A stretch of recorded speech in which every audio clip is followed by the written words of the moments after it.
Dito na ako sa Bridge, Cadets, at ito na yung kadete namin. Pinakuha ko kaagad ng gyro bearing sa lighthouse na kung saan kami kukuha. Ang tawag sa lighthouse na yan ay Europa Point Lighthouse. Kung nabiyahe kayo sa may Gibraltar banda, makikita nyo yung lighthouse na yan. So yun, kukuha ka dyan ng gyro bearing.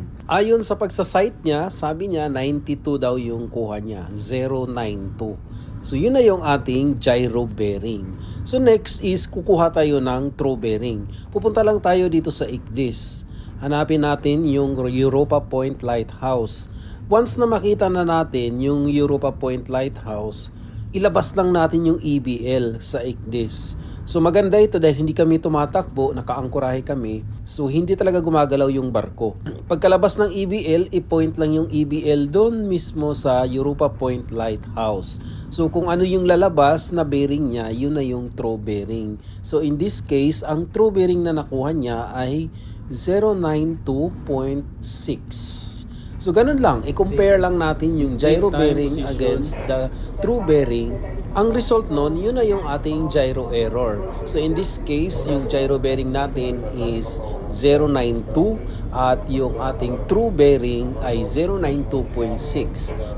Therefore, yung gyro error natin ay 0.6 east. Bakit east? Dahil sa rule natin ay compass best, error west.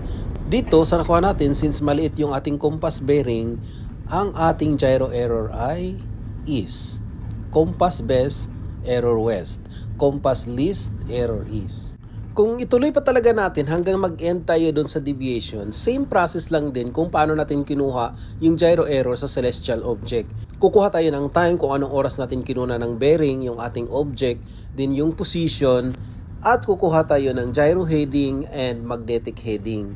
So ito na yung computations ni Cadet. So nakuha niya yung gyro error, in-apply niya yung gyro course na 134.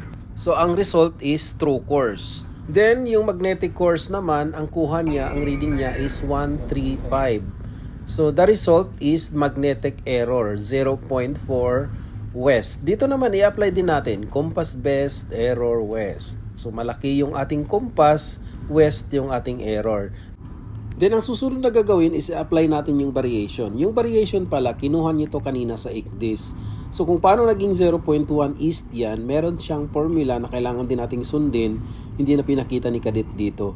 Pagkatapos, pag nakuha na natin yung variation, is ang rule dito, numerically change the sign of the variation, then proceed to addition. Same name add, different name subtract.